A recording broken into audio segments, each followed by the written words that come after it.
ça fait la 3e année que je viens.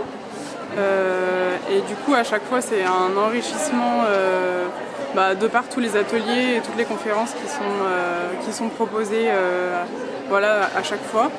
On a de la chance de pouvoir être là parce que plus ça va, plus les formations sont très difficiles à avoir, donc on est vraiment content d'être là.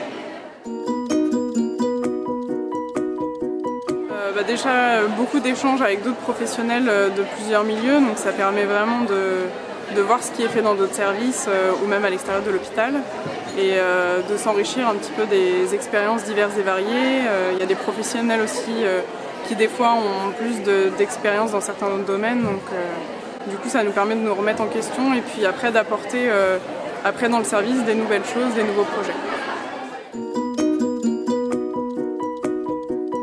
On a eu la chance de faire 2 ateliers, un sur la place des parents à l'hôpital et un deuxième sur l'expérience, l'expertise un petit peu des parents auprès de patients qui ont des maladies chroniques.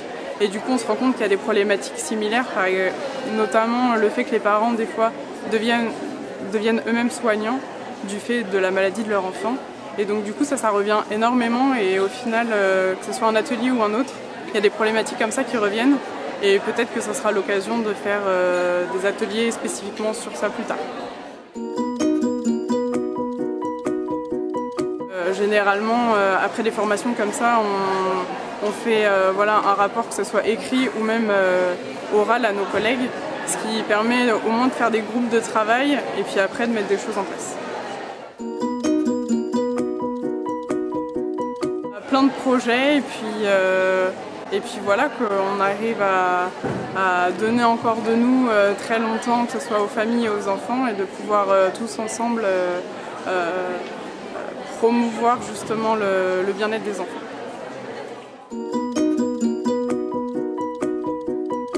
De se battre pour notre profession parce que du coup avec tous les remaniements qu'il va pouvoir y avoir dans l'avenir, voilà, de se battre pour notre professionnalisation et puis notre spécificité aussi.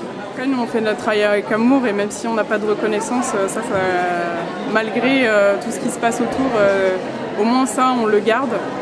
Après on espère effectivement qu'on soit reconnu et puis qu'on puisse avancer sur des nouveaux rôles, des nouvelles missions, mais ça ne nous enlèvera pas le bonheur qu'on a de travailler.